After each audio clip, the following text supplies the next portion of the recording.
어느 한 아이와 한 아빠가 일요일 날 커피숍에서 앉아 있었습니다. 이 아이를 보니까 아이패드를 켜고 계속해서 그 영상을 정신없이 보고 있었고, 아빠는 맞은편에 앉아서 컴퓨터를 켜고 또 열심히 컴퓨터를 하고 있는 그런 가운데 있었습니다. 우리가 만약에 그 자리에 있다면 그 모습을 보고 어떤 생각이 드시겠어요? 아마도 아이를 가지고 있는 부모님은 이렇게 생각하실 거예요. 영상을 아이에게 보여주는 게 좋지 않은데 장시간 아이에게 저 아이패드를 보여주고 영상을 보여주는가, 너무 아이를 방치하는 것 아닌가, 저 아빠 나쁜 아빠인 것 같다, 이런 생각이 들지 않겠습니까? 그런데 비슷한 처지에 있는 사람은 다르게 생각할 수 있어요. 비슷한 처지에 있는 사람은 그 모습을 보면 왜 그런지 단번에 이해할 수 있습니다. 아빠는 밀린 일을 지금 하고 있는 거예요. 쉬는 날 밀린 일이 있어서 카페에 나와서 열심히 일을 하고 있는 것입니다. 어떻게 하냐고요? 굉장한 진지한 표정으로 일을 하고 있기 때문에 그렇습니다. 그렇다면 맞은편에 앉아있는 아이는 왜 그렇게 앉아있을까요?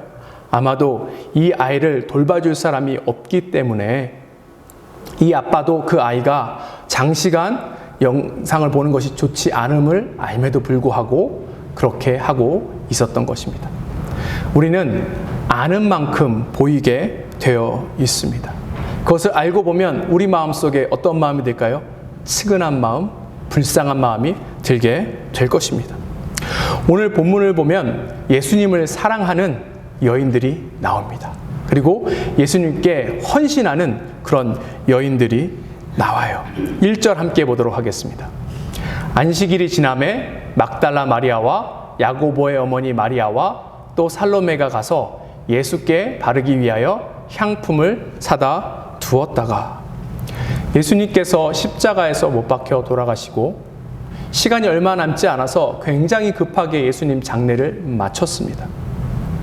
이것을 살펴보고 이것을 바라봤던 오늘 이 1절에 나오는 여인들 3명이 예수님의 장례가 미흡하다라고 생각이 들었던 거예요.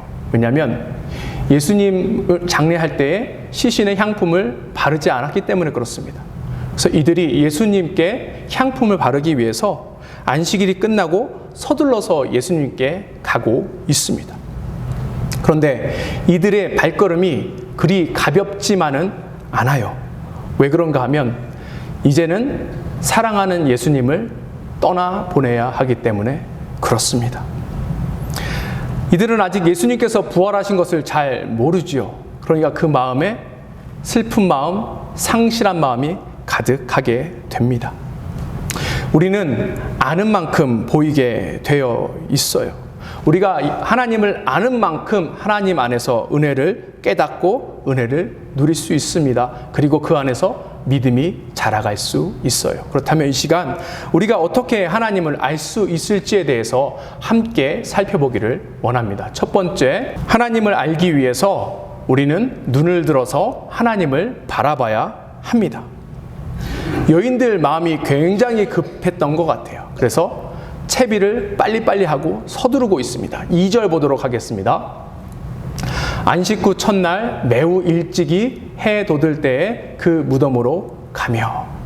지금 우리 말로 이 2절을 아주 부드럽게 해석했기 때문에 우리는 어색함을 느끼지 못하지만, 사실은 이 원어를 보면 지금 쓰여 있는 이 표현 하나하나가 굉장히 어색합니다. 왜냐하면 매우 일찍 해가 뜨기 전에, 그리고 해가 돋을 때 무덤으로 가며 이렇게 쓰여 있기 때문에 이게 무슨 말인가 할 수 있는데, 그만큼 이 여인들이 서둘러 예수님께 나아갔다는 거예요. 이들이 예수님 무덤에 가기 전에는 해가 뜨기 직전이었는데 부지런히 가다 보니까 이제 동이 터서 해가 뜨기 시작했다라는 것을 의미하고 있는 것입니다. 앞서 본 것처럼 이 여인들은 예수님 몸에 향품을 바르기를 원합니다.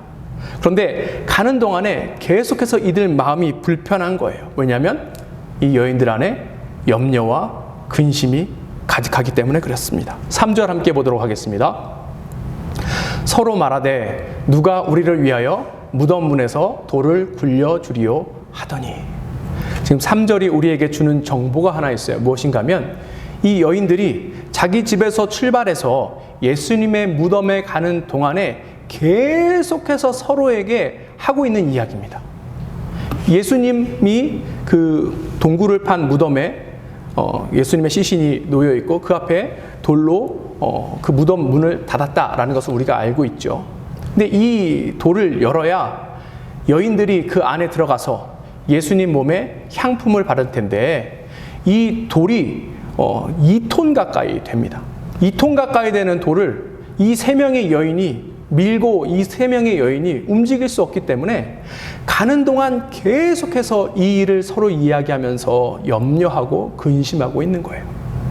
이 여인들에게 있어서 예수님 무덤 앞에 막혀 있는 돌이 큰 장애물이다라는 것을 알 수 있습니다.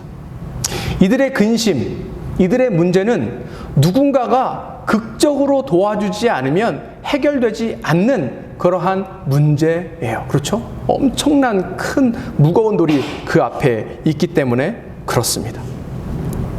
뿐만 아니라 이들의 마음속에는 계속해서 근심이 가득한데 그 이유가 무엇인가 하면 연속해서 이들 가운데 찾아오는 불행 때문에 그렇습니다.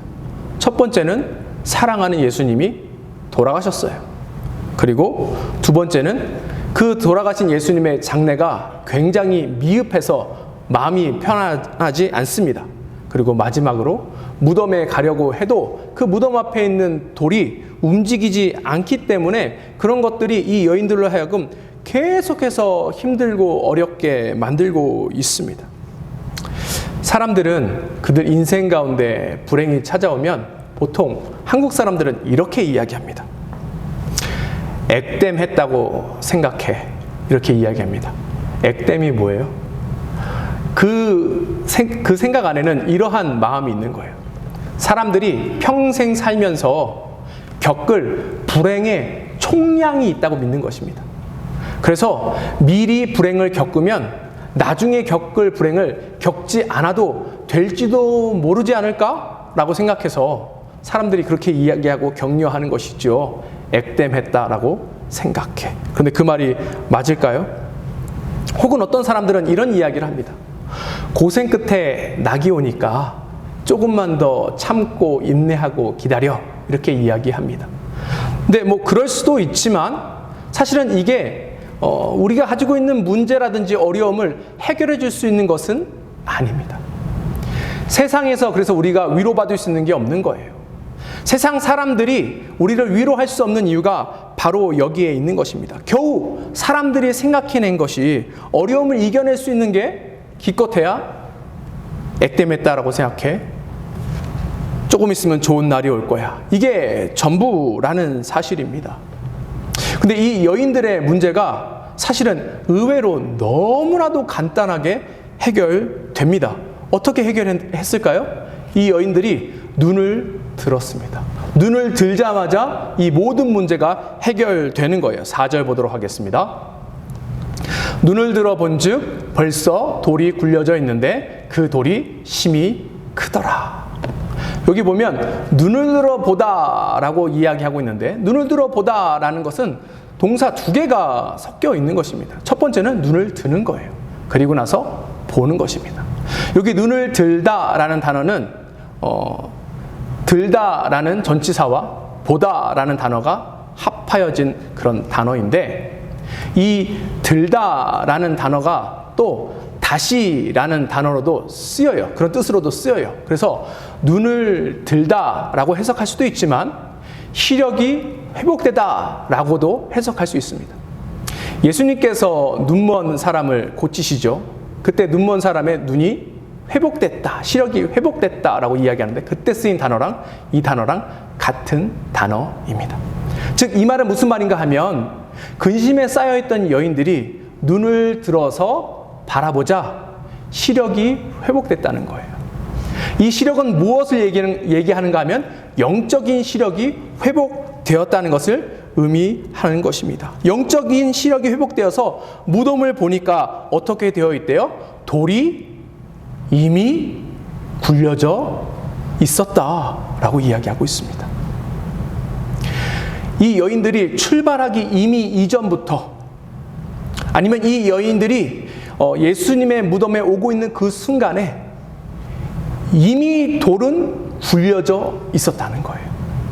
이 여인들은 근심하지 않아도 될 일을, 염려하지 않아도 될 일을, 이미 해결된 문제들을 놓고 근심하고 있었다는 것을 우리가 알 수 있습니다. 왜 그랬을까요? 아는 만큼 보이는 거예요.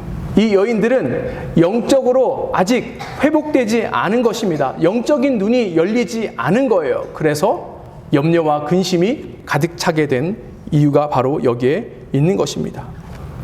우리 가운데도 삶의 어려움들, 아픔들, 고난, 문제들 있을 것입니다.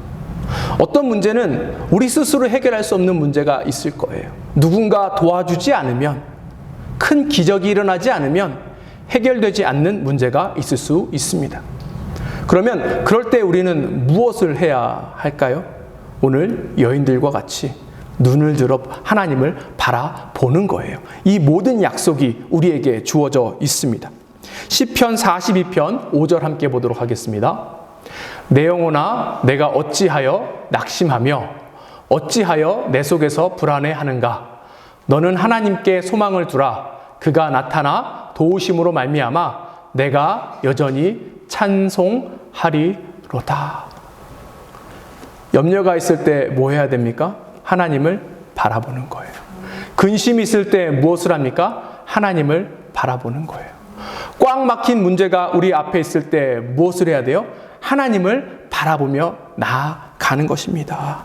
하나님을 바라본다는 의미는 하나님만 의지한다라는 의미입니다. 하나님을 바라본다는 의미는 하나님께만 도움을 구한다는 의미입니다. 우리가 아는 만큼 볼 수 있습니다.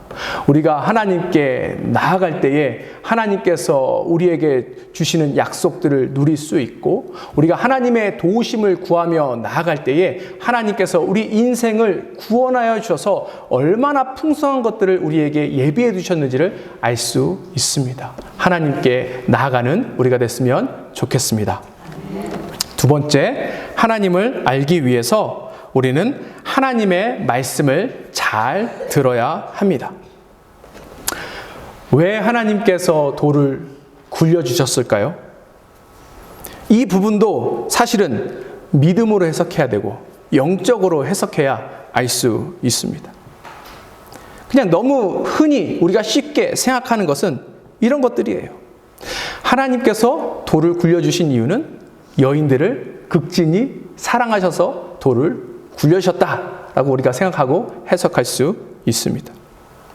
그들이 너무 안타까워하고 너무 어려워하니까 그 마음을 하나님께서 풀어주시기 위해서 돌을 굴려주셨다라고 생각할 수도 있습니다. 이들에게만 특별한 기적이 나타났어요. 왜요? 하나님이 이들을 사랑하셨기 때문에 그렇습니다. 그럴까요? 우리는 늘 하나님 앞에 이와 같이 나아가길 원합니다. 하나님이 늘 이와 같이 우리를 대하시기를 원해요. 하나님이 나를 조금 더 사랑했으면 좋겠고, 나를 좀 더 특별하게 생각했으면 좋겠고, 다른 사람보다 나를 조금 더 챙겨줬으면 좋겠다라는 생각에 이와 같이 해석할 수 있습니다. 그런데 과연 그럴까요? 그런 이유로 하나님께서 돌을 옮기신 걸까요? 아닙니다. 어떻게 할 수 있는가? 돌이 굴려지기 전에는 여인들의 문제, 근심은 이 돌이 어떻게 움직이느냐였어요. 그런데 그들의 바람대로 돌이 움직여졌습니다. 그러면 이들이 가지고 있는 근심이라든지 염려라든지 이 모든 것들이 다 사라졌을까요? 아니죠. 돌이 움직여지고 나니까 이것에 대한 또 여러 가지 생각, 여러 가지 의문이 있을 수 있습니다. 왜요? 그 무덤은 빈 무덤이기 때문에 그래요. 이 여인들이 무덤에 왜 찾아왔어요? 예수님 몸에 향유를 부기 위해서 그랬죠. 그런데 들어가 보니까 예수님의 시신이 거기에 없는 거예요. 문제가 해결됐다고 생각하는데 또 다른 문제가 그들 앞에 있을 수 있는 것입니다. 이것에 대해서 잘 알지 못하면 여러 가지 생각할 수 있는 거예요. 여러 가지 의문을 품을 수 있는 것입니다. 실제로 여인들이 빈 무덤을 보고 또 염려하고 근심하기 시작해요. 오늘 본문과 평행 본문인 요한복음 20장 13절 함께 보도록 하겠습니다. 천사들이 이르되 여자여 어찌하여 오느냐 이르되 사람들이 내 주님을 옮겨다가 어디 두었는지 내가 알지 못함이니이다. 빈 무덤을 바라보자 이 여인들이 뭐라고 생각한 거예요? 아, 누군가가 우리 주님의 시신을 훔쳐갔다. 누군가가 허락도 없이 예수님의 시신을 옮겼다라고 생각하는 거예요. 이 여인들이 왜 이렇게 생각하고 이렇게 해석했어요? 잘 몰라서 그런 거예요. 모르면 온전히 해석할 수 없습니다. 그런데 무덤 안에서 이 여인들이 빈 무덤 안에 들어갔을 때 누군가를 발견합니다. 누군가를 만나게 되는 거예요. 5절 보도록 하겠습니다. 무덤에 들어가서 흰 옷을 입은 한 청년이 우편에 앉은 것을 보고 놀라매. 이들은 무덤에 들어가면 예수님을 만날 수 있을 거라 생각했는데 예수님은 없고 그 자리에 누가 있는 거예요? 한 청년이 있습니다. 근데 이 청년이 어떤 옷을 입었어요? 흰 옷을 입었습니다. 이 흰 옷이 그냥 하얀 색깔의 옷을 입었다는 것이 아니고 굉장히 밝은 광채가 빛나는 옷을 입었다는 것을 의미합니다. 그렇다면 이 청년은 누구예요? 천사입니다. 천사예요. 천사라는 단어가 있는데 이 천사라는 단어는 천사로 우리가 번역할 수도 있지만 천사는 하나님의 메신저를 보고 천사라고 부르기도 합니다. 천사가 저기에 있다라는 의미는 하나님께서 말씀하실 것이 있다라는 거예요. 하나님의 뜻을 전하기 위해서 하나님께서 천사를 저곳에 보내신 것입니다. 그러면 하나님의 메시지는 무엇일까요? 6절 보도록 하겠습니다. 청년이 이르되 놀라지 말라 너희가 십자가에 못 박히신 나사렛 예수를 찾는구나. 그가 살아나셨고 여기 계시지 아니하리라. 보라 그를 두었던 곳이니라. 하나님의 메시지, 천사를 통한 하나님의 메시지는 뭐예요? 예수님은 여기 계시지 않는다는 거예요. 무슨 의미입니까? 예수님이 여기 계시지 않는다는 게 누가 예수님을 훔쳐갔다는 이야기예요? 옮겼다는 이야기예요? 아니에요. 예수님께서 살아나셨기 때문에 이 자리에 없다라는 것이 바로 하나님의 뜻입니다. 7절 또 함께 보도록 하겠습니다. 그가 가서 그의 제자들과 베드로에게 이르기를 예수께서 너희보다 먼저 갈릴리로 가시나니 전에 너희에게 말씀하신 대로 너희가 거기서 배우리라 하라 하는지라. 또 하나님께서 천사를 통해서 하실 말씀이 뭐예요? 갈릴리로 가면 거기에 예수님이 있으니까 거기서 만나라는 거예요. 보세요. 예수님은 여기 계시지 않고 어디 계신데요? 거기 계신다는 거예요. 이것이 하나님의 메시지이고 이것이 하나님께서 돌을 움직이신 이유고 하나님의 메신저를 보내신 이유입니다. 하나님의 말씀이 없으면 우리가 온전히 이 모든 것들을 해석할 수 없어요. 우리 기준으로 해석하면 안 됩니다. 하나님 기준으로만 해석해야 하는 거예요. 사람들이 인생에 대해서 이야기할 때에 수많은 철학자들이 인류 역사상 있었으니까 저마다 인생이 무엇인가에 대해서 정의했습니다. 어떤 사람이 인생은 세옹지마다 이런 이야기를 해요. 그런 얘기 들어보셨죠? 세옹지마가 무엇인가 하면 옛날 중국에 세옹이라는 분이 한 분 계셨습니다. 이제 그 나이 드신 분이죠. 근데 이분에게 말이 한 마리 있었는데 어느 날 이 말이 도망가 버렸어요. 이분은 가난한 분이기 때문에 이 전 재산이 말 한 마리였어요. 이 말을 통해서 농사도 짓고 뭘 했겠죠. 근데 이 말이 도망가 버렸어요. 불행이 이 사람에게 찾아온 것이에요. 그러니까 이 일을 목격한 마을 사람들이 이 세옹이라는 분을 위로하기 위해서 뭐라고 이야기했냐면 아이고 어떻게 하면 좋아요. 어려움이 생겼네요. 어떻게 이런 큰일이 생길 수 있죠? 이렇게 이야기했습니다. 근데 이것을 들은 세옹이라는 분이 뭐라고 이야기했냐면 아니죠. 이걸 통해서 더 큰 복이 찾아올 수도 있습니다. 이렇게 이야기했다라고 해요. 근데 얼마 지나지 않아서 이 나갔던 말이 전도를 했는지 아니면 꼬셨는지 잘 모르겠지만 또 다른 말을 하나 데리고 왔습니다. 이제 말이 2마리가 된 거예요. 이것을 보고 사람들이 와서 또 이분에게 이야기하는 거예요. 아유, 너무 잘 됐습니다. 불행한 줄 알았더니 행복이 찾아왔네요. 이렇게 이야기했습니다. 그랬더니 이 세옹이라는 분이 뭐라고 이야기했냐면, 혹시 누가 압니까? 이게 불행이 될 수도 있지요. 이렇게 이야기했다고 합니다. 아니나 다를까 새로운 말을 타고 싶었던 이 세옹이라는 분의 아들이 그 말을 타다가 떨어졌어요. 그래서 다리가 부러지게 됩니다. 지금과 달리 옛날에는 다리가 부러지면 평생 불구자로 살 수밖에 없는 그런 상황입니다. 그랬더니 사람들이 와서 또 위로해 주는 거예요. 어떻게 이럴 수가 있느냐.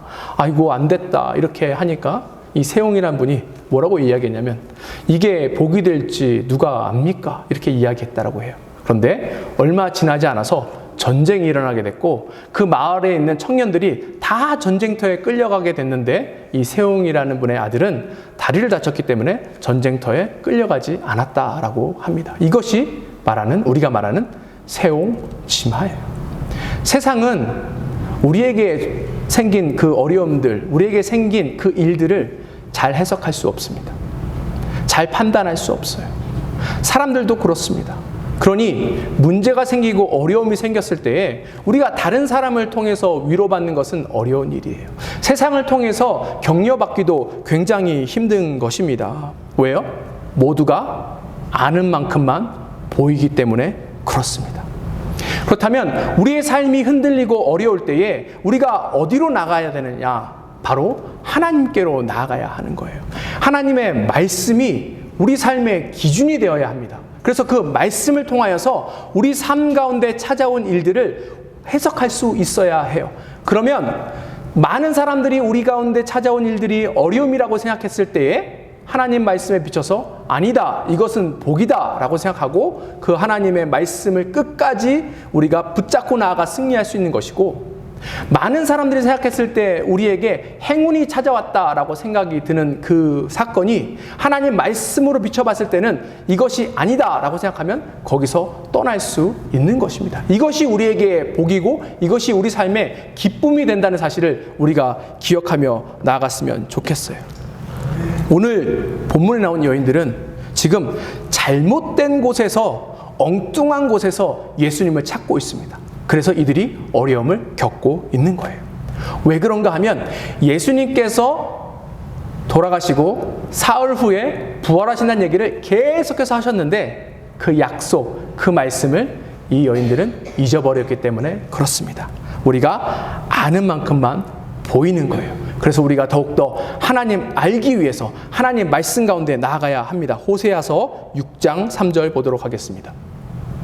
그러므로 우리가 여호와를 알자, 힘써 여호와를 알자. 그의 나타나심은 새벽빛같이 어김없나니 비와 같이 땅에 적시는 늦은 비와 같이 우리에게 임하시리라 하니라. 우리가 하나님을 알 때에 하나님 앞에 온전히 설 수 있는 거예요. 우리가 하나님을 알 때에 하나님 안에서 은혜를 누릴 수 있는 것입니다. 우리가 하나님을 알 때에 하나님께서 원하지 않는 곳에서 우리가 벗어날 수 있는 거예요. 늘 말씀 가운데 우리가 그래서 더 가까이 나아갔으면 좋겠습니다. 말씀을 통해서 더 하나님 알며 나아갔으면 좋겠습니다. 말씀 안에서 우리가 위로받고 격려받았으면 좋겠습니다. 하나님을 알기 위해서 우리는 마지막으로 살아계신 하나님을 만나야 합니다. 예수님이 부활하셨습니다. 믿으세요? 예수님 진짜 부활하셨습니까? 어떻게 아세요? 보셨어요? 네? 우리가 예수님이 부활하셨다는 사실을 아는 것은 예수님 부활하신 증거가 우리에게 있기 때문에 그렇습니다. 그러니까 성경에도 그렇고 또 초대교회에 쓰여진 모든 그 문서를 봐도 그렇고 예수님께서 부활하시고 살아 계시다는 증거가 우리에게 있기 때문에 우리가 예수님의 부활을 믿는 거예요. 그리고 또 어떻게 할 수 있냐면 예수님 부활을 목격한 증인들이 있습니다. 이 증인이 굉장히 중요해요. 교회 역사상 보면 여성들의 역할이 굉장히 중요했습니다. 오늘 말씀을 보니까 예수님 부활을 제일 먼저 목격한 사람이 제자들이었으면 참 좋겠는데 제자들은 무서워서 다 피하고 지금 누가 예수님의 부활을 제일 처음 목격한 거예요? 여인들이 예수님의 부활을 제일 처음 목격했습니다. 예수님의 부활을 부정하고 그것이 거짓이다라고 주장하는 사람들이 있는데 보세요. 이 당시 유대 사회에서는 여자들의 증언은 증거로 채택되지 않습니다. 여자들 암만 100명이 가서 봤다고 해도 여자들의 증언은 증거로 채택되지 않아요. 만약에 사람들이 예수님의 부활을 거짓으로 만들고 거짓 증인을 데려오려면 예수님의 부활을 처음 본 사람이 여인들이라고 해야 돼요? 아니면 남자들이라고 해야 돼요? 남자들이라고 해야 되죠. 그런데 여인들이라고 써있는 것을 봤을 때 솔직하게 정직하게 이 일이 참이고 거짓이 아니라는 것을 우리가 알 수 있는 거예요. 이 여인들은 어떻게 예수님의 부활을 제일 처음 목격하게 되었을까요? 그 이유는 이들이 예수님을 너무 사랑했기 때문에 그래요. 그래서 이들이 예수님께 헌신하여서 안식일이 지나자마자 예수님을 찾아서 예수님 계신 곳에 나아갔기 때문에 그렇습니다. 그것으로 인해서 이 여인들은 엄청난 영적인 체험을 한 거예요. 무엇이 큰 영적인 체험일까요? 큰 돌이 저절로 움직여진 게 영적인 체험일까요? 아니에요. 그렇다면 평생 살면서 한 번도 볼 수 없는 천사를 눈앞에서 보고 천사와 대화한 게 이들에게 있어서 큰 영적인 체험이 될까요? 아니에요. 그런 기적을 맛본 사람은 많이 있습니다. 그런 기적을 경험할 수 있어요. 그런데 그것이 그들에게 영적인 기쁨을 주는가? 그것은 아니라는 거예요. 이들이 겪은 엄청난 영적인 체험은 무엇인가 하면 예수님의 부활을 이제는 믿기 시작했다는 것입니다. 전에 예수님께서 계속해서 부활에 대해서 이야기하셨을 때는 그것을 믿지도 않았을 뿐더러 그것을 기억하지도 못했는데 이제 이 여인들은 예수님의 부활이 믿어지기 시작한 거예요. 엄청난 일입니다. 엄청난 일이에요. 우리에게 믿음이 찾아왔죠. 그래서 우리가 예수님을 믿고 신앙생활하는 것 아닙니까? 이 믿음을 과학적으로 증명할 수 있어요? 이것을 논리적으로 해석할 수 있습니까? 아니에요. 믿음이 오는 것 자체가 얼마나 큰 은혜입니까? 하나님이 믿어지고 예수님이 하나님이시라는 걸 믿어지고 예수님이 부활하셨다는 것이 믿어지는 게 얼마나 큰 은혜예요. 이 은혜를 지금 예수님 무덤에 찾아왔던 여인들이 경험한 거예요. 얼마나 기뻤을까요? 미국의 서부 개척 시대 때 사람들이 금광을 찾아서 이렇게 막 다녔다고 합니다. 이 이야기는 몬태나라는 주에서 있었던 이야기예요. 사람들이 몬태나에 금광이 있다라는 사실을 알고 거기서 막 금을 채취하기 위해서 갔는데 너무 지형이 위험한 곳이 있고 막 힘들어서 많은 사람들이 다치고 죽고 뭐 아무것도 건질 것이 없고 그래서 괴로운 마음에 집으로 돌아왔다고 합니다. 근데 돌아오는 길에 우연치 않게 금광을 발견하게 된 거예요. 그래서 열심히 그 금을 채취하려고 하는데 이미 이들은 지칠 대로 지쳐 있었고 음식도 부족했고 장비도 부족해서 거기서 금을 캐지 못합니다. 그래서 이들이 서로 논의한 거예요. 다시 우리 집에 갔다가 고향에 돌아가서 재정비하고 다시 와가지고 이 금을 캐내 가자. 그런데 사람들한테 이야기하면 많은 사람들이 몰리면 우리가 금을 많이 못 가져가니까 여기 있는 사람만 이 금을 가져가기로 하자. 그리고 서로 말하지 않기로 약속합니다. 그리고 고향에 돌아갔어요. 그리고 다시 가기로 한 날짜에 모여서 가려고 딱 보니까 그 앞에 수백 명의 사람들이 이 사람들을 기다리고 있었다라고 합니다. 너무 화가 나서 누가 이 비밀을 발설한 거야? 라고 알아보니까 이 앞에 기다리고 있던 사람들이 뭐라고 이야기했냐면 우리는 이미 당신들의 얼굴을 보고 당신들이 금을 찾았다는 것을 알았습니다. 이렇게 이야기했다라고 해요. 기쁨이 우리 안에 오면 이 얼굴을 감추지 못하는 것입니다. 반면에 슬픔과 어려움이 찾아도 마찬가지죠. 우리가 슬픈 기색을 띠고 있으면 사람들이 뭐라고 해요? 왜 이렇게 낯빛이 어둡냐? 이렇게 이야기하죠. 좋은 일이 있으면 뭐라고 해요? 얼굴이 환하게 빛난다. 이렇게 이야기하죠. 우리 성도님들 주일날 오실 때 얼굴 보면 얼마나 환한지 몰라요. 하나님의 은혜를 사모해서 이 자리에 오시기 때문에 그렇게 된 것이겠죠.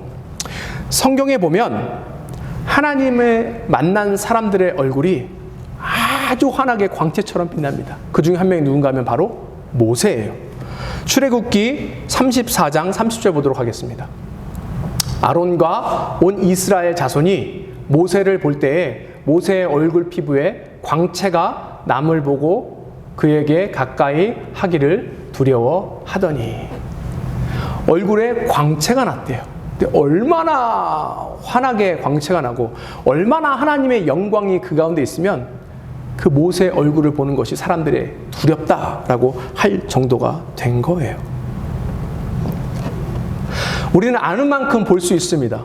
이제 이 여인들은 예수님의 부활을 알았기 때문에 그 가운데 기쁨이 찾아왔어요. 환하게 얼굴이 빛납니다. 그리고 그래서 천사의 말을 듣고 순종할 수 있었던 거예요. 7절 다시 한번 볼까요? 가서 그의 제자들과 베드로에게 이르기를 예수께서 너희보다 먼저 갈릴리로 가시나니 전에 너희에게 말씀하신 대로 너희가 거기서 배우리라 하라 하는지라. 이제 예수님의 부활을 믿었기 때문에 이 여인은 이 이야기를 가지고 제자들에게 갑니다. 근데 제자들에게 가는 그 발걸음이 어땠을까요? 처음 예수님의 무덤에 찾아올 때의 발걸음과는 정반대가 됐겠지요. 가벼운 발걸음, 기쁨의 발걸음.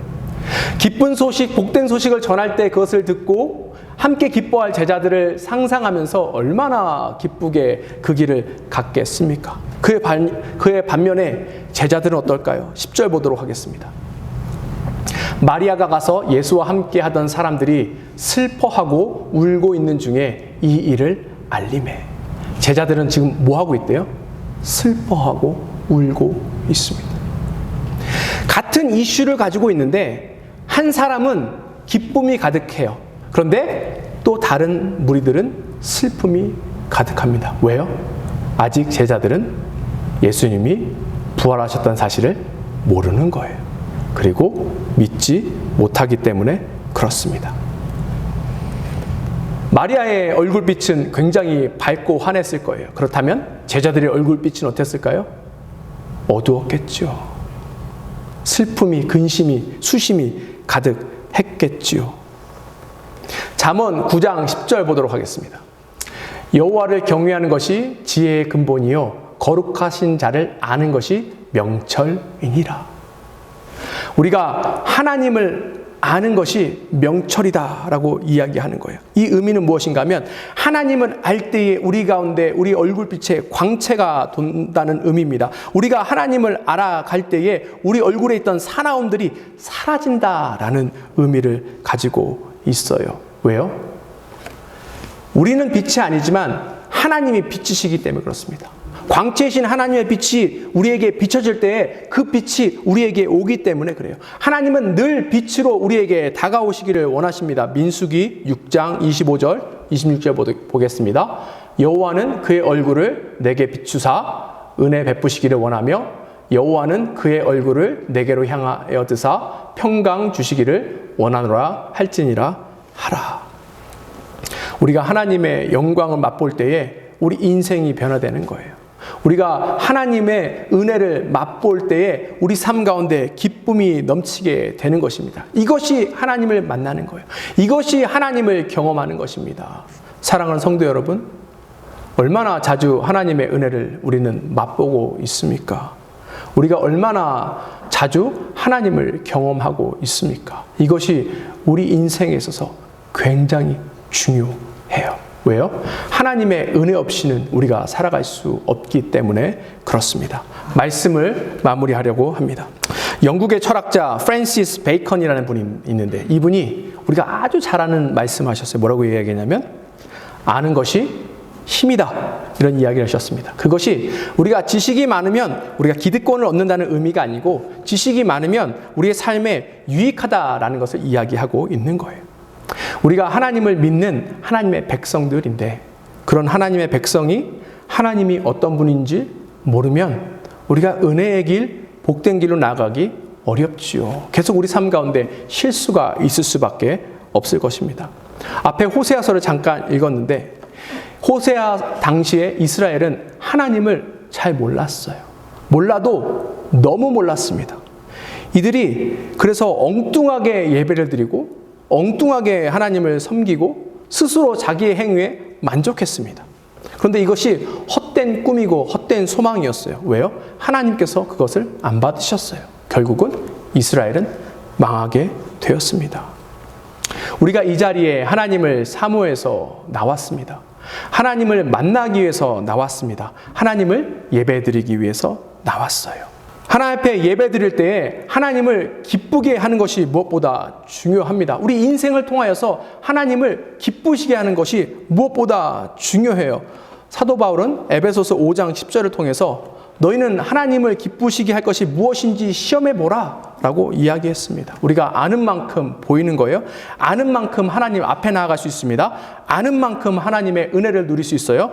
아는 만큼 우리의 믿음이 자라게 됩니다. 하나님 아는 일에 우리가 최선을 다해서 나아가고 그것이 하나님 앞에 기쁨이 되었으면 좋겠습니다. 함께 기도하겠습니다.